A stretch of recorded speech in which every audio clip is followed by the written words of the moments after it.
And welcome back. Christopher Samuda has been returned as president of the Jamaica Olympic Association, JOA, for another 4-year term.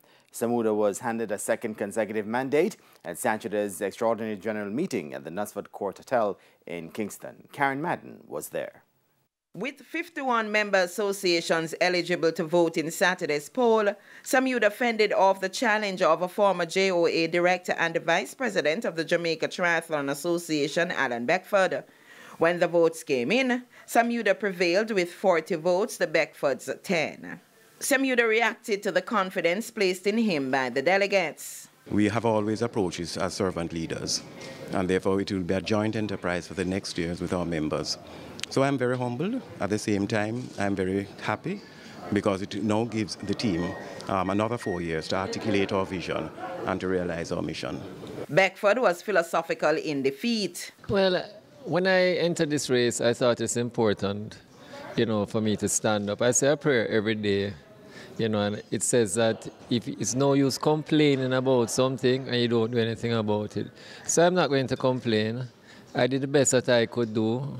The members spoke. They decided who they want for the next 4 years. I wish the JOA all the best. I wish the new president and the new board all the best. And Samuda also addressed concern over the absence of audited financial statements at the EGM.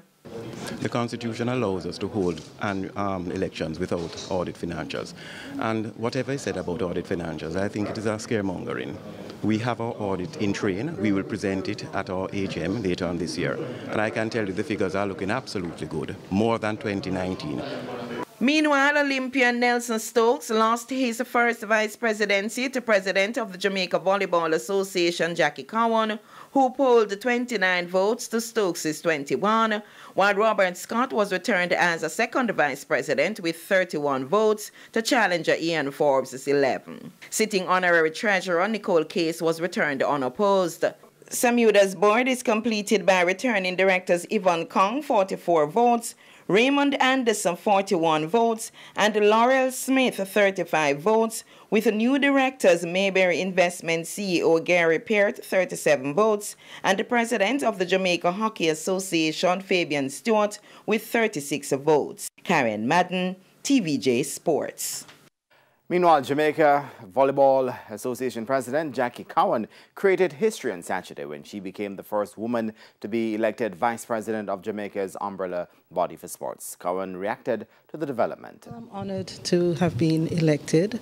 I didn't really look at it as a gender thing. It was really more of performance, so I'm glad to be able to represent. Outside of being a woman and creating history, what do you bring to the table? Well, I have the experience, the knowledge and the skills which I think can assist the JOA in fulfilling its mandate and by extension assisting the associations, member associations, especially those like mine in volleyball who are deemed to be lesser associations to maybe come up the curve. And Samuda also spoke to the significance of a woman being on the board of the country's most popular sporting body. The first female vice president of the Jamaica Olympic Association.